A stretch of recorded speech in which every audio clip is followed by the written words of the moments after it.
Баршаңызға сәлем. Менің каналыма қош келдіңіздер. Мен бүгін спаржыдан ең бір оңай салат жасайын деп жатырмын. Көп нәрсе қажет етпейтін. Сондықтан менімен бірге болыңыздар. Видеоны бастамас бұрын арнаға тіркеліп алуды ұмытпаңыздар. Ол үшін мен осындай әзір тұрған спаржа алдым. Енді спаржаны ыдысқа салып, оны ыдысқа сиятындай қылып өліп аламыз. Содан кейін оны бататындай етіп суға саламыз.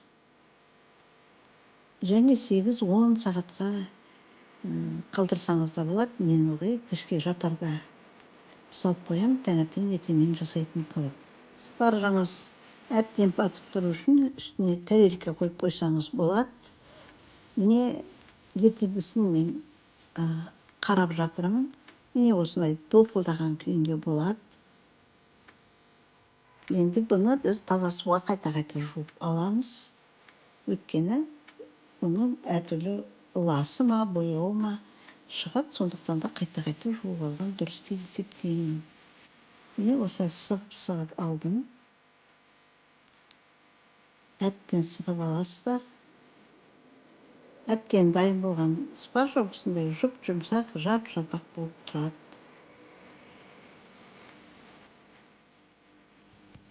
Спаржаны көкөністер қосып та жасауға болады. Мен бүгін сәбізбен жасайын деп жатырмын. Міне осындай ірі-ірі қылып турап алсаңыздар да дым етпейді.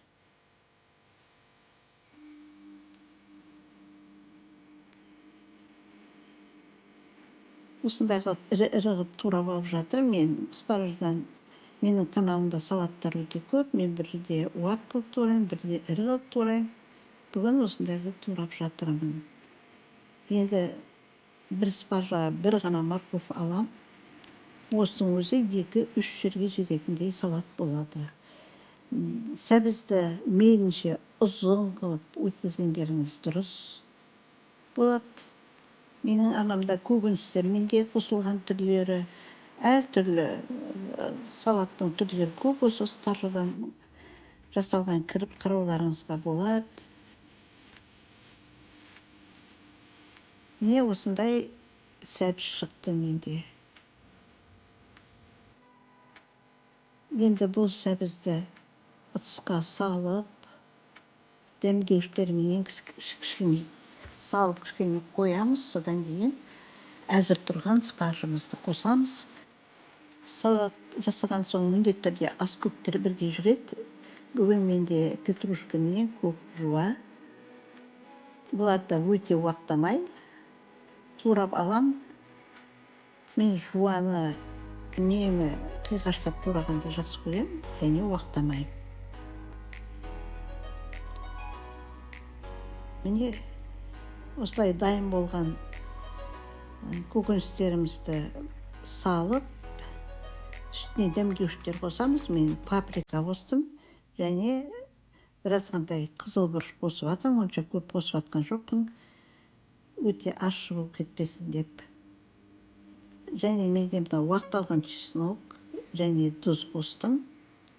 Сондай-ақ 1-2 қасық қана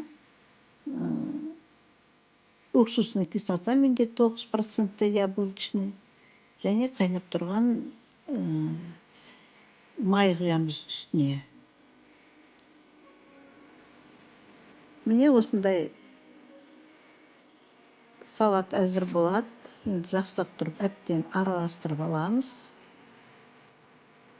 Одан кейін спаржамызды қосамыз. Сонымен біздің салатымыз дайын. Бұл асығыста бір қонақтар келетін уақытта өте жақсы. Қонақтармен бірге болып, үйге жүре қалыңдар деп шақырасың. Сол кезде оп-оңай үйге келесіңде суға салып қоясың да, келесі күні осындай қылып әзірлеп қоясың. Асқа өте жақсы. Ас жегенде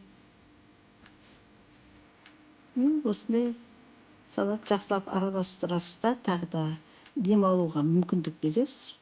Сонымен салатыңыз сіздің дайын.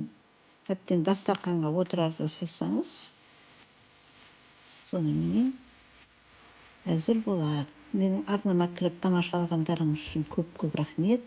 Арнаға тіркеліп, пікір қалдырып, лайк басуды ұмытпаңыздар дегім келеді.